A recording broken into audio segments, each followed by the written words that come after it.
and thank you for joining us today. We have a special guest today from Pillar to Post. He's a certified home inspector serving the Durham region.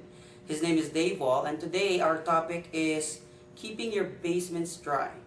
Dave, before we get into the topic, would you mind letting our viewers know a little bit about yourself, your business, and your qualifications? Well, I will. Dave Wall, Pillar to Post Home Inspections. My wife and I own the Pillar to Post that services Durham region. We've been with Pillar to Post since 1995. I have a Bachelor of Science degree from Trent University, and I'm a member of the Ontario, Canadian, and the American Association of Home Inspection.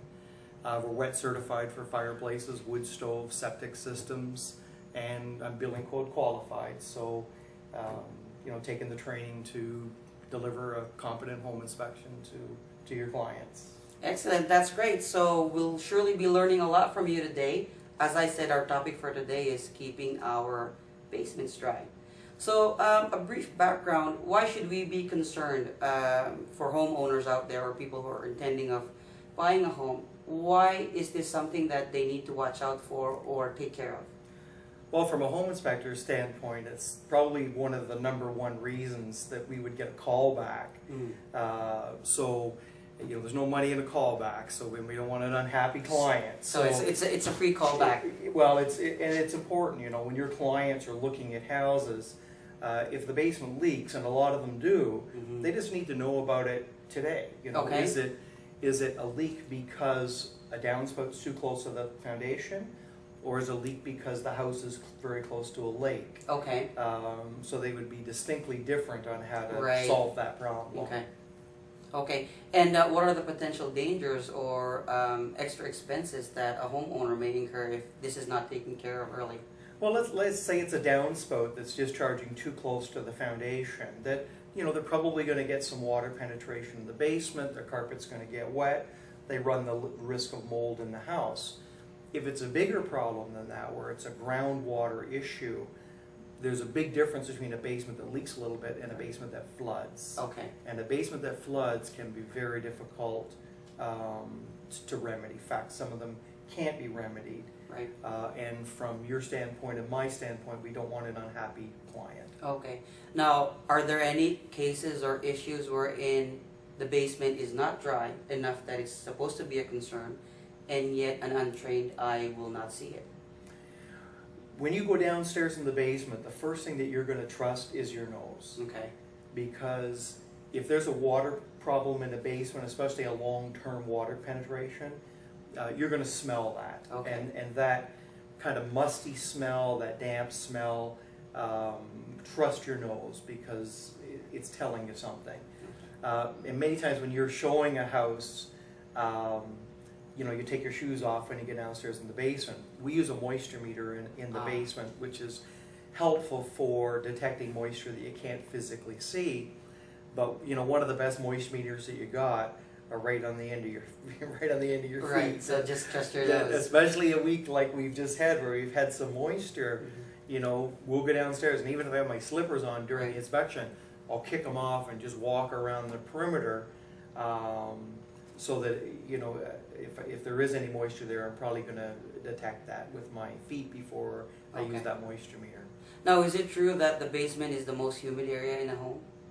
Well, the basement space and the attic space, and certainly at times of year, like even today, I noticed when I went downstairs today, because we've had so much nice sun outside. Right. So upstairs is nice and warm. But the basement walls are still 66 degrees. Wow. So now's the time that you are probably going to be turning on your basement dehumidifiers to try to reduce that humidity level in the basement. I see. And again, it was my nose that picked that up right away. That clued you in. You know what? Usually we don't need the dehumidifier in March. Right. But today we do. Okay. Okay. Now, what are the things on a preventative level that a homeowner can do to try and minimize humidity or keeping their basement dry? Well, we always start on the outside of the house when we're doing our initial inspection of the house, because most problems that start in the house, that occur in the house, start outside. Start outside, okay. So we use a top-down approach when we go through the property. So we'll put the ladder up, we'll either go on the roof or at least to the roof line, when a roof peak gets over about an 8-12 pitch, you got to be careful walking on it. Okay. But below that, we'll usually try to walk on the roof, so that way we can see, what the roof penetrations are, what the eave troughs are like, what the downspouts are like, and then what's the general lay of the land? Is the soil sloping towards the foundation, Okay. or is it sloping away from the foundation? And if water's draining away from the house, it's got a lot less chance of penetrating the wall. Okay.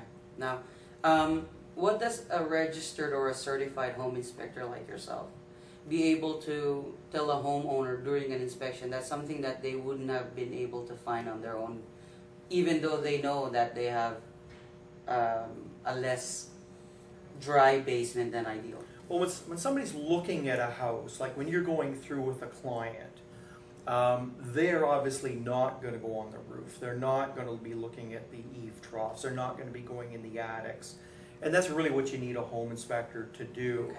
Okay. They're looking at the size of the yard, or, is it safe for the kids? Right. They're not really looking at the grading that well. So when we go through the property with the client, we're pointing them out that, here's an area that can be corrected by adding some grading, or maybe adding a window well at a window that's too close to the ground. So, Okay. so we're educating the client right, from the very beginning, especially on the outside of the house. So certainly, eave troughs, roof water coming off the roof, and grading are really by far the #1 reasons for moisture problems in a basement. Okay, okay. Now, from an experience perspective, would you be able to give our viewers today a real-life experience of something that when you actually went and do an inspection, would you be able to share with us something that you actually went through as opposed to, the concept of having... Absolutely, and we do that every day. So for instance, after we've done our initial inspection on the outside, then we're looking for foundation cracks. Okay. And there's going to be different types of cracks, Ramon. So some of them are going to be just hairline cracks, and some of them are going to be larger structural cracks. Right. And that's really where you want to concentrate on the inside of the property. I just did one on the weekend where, after that heavy rain on Friday night, the wall in front of the cold cellar was completely saturated. The floor was saturated, and we could kind of follow the water line down the wall that the water had been entering the home from the vent, the cold cellar vent. So not a particularly difficult fix, but something that's important for the client to know. Over the long term, it can be quite a problem. Okay. Now, after the inspection, is there something that the homeowner will they get anything from you just to keep their eye out on something, or is there something like a documentation or an inspection report that you will leave with them? Yeah, and that's the important part. That when you go through the house with a client, they're not going to just remember what you said. Okay. You've forgotten half what I've said already. So well, we have it on tape. So. Yeah, we can look at it. But the main thing is that you need a written report, and we'll put photographs in there. So what we try to do is that if there's an action that I think that the client needs to do, so it'll have the written part. It'll also have a photograph with a little notation there of what they do. So, extend this downspout, clean out this eave trough, grade this so the water drains away, put a window well in to reduce the leakage at the cold cellar. Okay. So some action items for the homeowner. Exactly. That's really what they need to do. Okay. Yeah.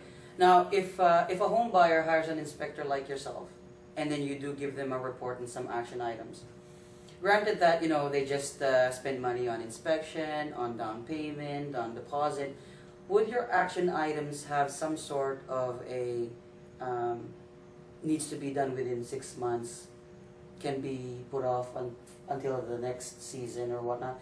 Would you be able to show the home buyer or the home seller which ones need the urgent attention and whatnot? Yeah, and if it's an issue where you're having actual water leakage, water penetration, that would be something that really needs to be addressed sooner than later.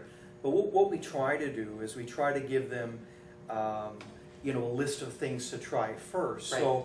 So if we think that the client can make things better by grading, cleaning, downspout, caulking, Right. we'll go to that. But we also have, like yourself, we also have a list of contractors that we know and we trust. And so we feel that when we give that client's name out, that if it needs a window well, they'll put in a window well, that they won't do a whole, foundation drainage problem because they got leakage at a cold cellar. So, like yourself, we have to have people that we trust. A network of professionals. Yeah, exactly. So our clients are, not feeling ripped off at the end of the day. But certainly for water penetration in the basement, that's probably something that needs to be addressed, right away. So for a client who may not necessarily know anyone in the industry to fix the foundation or whatnot, you'll be able to offer a list of referrals that would be able to take care of the items in your report. Yeah, absolutely. People that we've worked with for 5, 10, 15 years, so we know that their work is quality, and that they're going to offer a warranty on their work, that it won't end up back on my desk. If it's like you give my name out and they have a complaint about me, it's going to end up back on you. It's going to end up back on your desk. That's true. It's exactly the same for us. That we want to make sure the client's happy, that they're taken care of, and that it's not going to end up on both of our desks. Okay, so let's start talking about the obvious, because sometimes, even though it's obvious, we need to hear it from someone before it sticks. So the first question that I have for you is, other than cracked foundation, what other problems could a wet basement bring a buyer if left unattended? Well, the first thing you want to look for when you're going through the house, we kind of talked about trust your nose. We kind of talked about trust your feet, what your feet are telling you. That does it feel damp? Does it smell damp? When you're looking at the foundation, are you seeing signs of efflorescence? Efflorescence is that salty deposit that you see around the walls. Are you seeing water stains at the windows? Are you seeing water stains at cracks? So there's usually some pretty good red flags if somebody's having an issue with basement leakage. And most water penetration in the basement can be dealt with. And a typical injection repair is probably going to be in the $500 to $750 range. You're talking about now fixing a foundation. Exactly. A basin excavation is probably close to $100 a foot. Wow. So if you want to stay away from expensive repairs, start with the easy repairs on the outside of the foundation. So making sure grading is good, downspouts are good, windows are caulked, doors are caulked, flashings are in good shape, because sometimes a basement leak isn't the foundation. So you can have a plumbing leak on the inside of the house. It ends up in the basement that has all the characteristics of a basement leak, but it's not a basement leak. It's a plumbing leak. It's a plumbing problem. Yeah. Okay. Yeah. Now, outside of someone buying or selling a home, would you recommend, and are there any advantages to having a home inspection done as part of a regular maintenance to just upkeep the house? And we offer that service. So certainly for the elderly, or certainly for there's been a death in the family, and maybe it's mom and dad's house that they've lived in for 40 years, and they're preparing that house. So we do a maintenance inspection. We do pre-listing inspections. We do home inspections for purchasers. So there's different types of inspections that we do for the clients. I think we're going to be talking about some of those a little bit later as well. Right. Okay, so we've certainly learned a lot about having a wet basement, preventative maintenance, the telltale signs to look out for, and let's give the viewers an opportunity to get in touch with you. How can they get in touch with you if they have any questions, or if they want to be able to use your services? Go ahead. Well, for certainly things like basement leakage, there's a lot of different things that we've talked about today.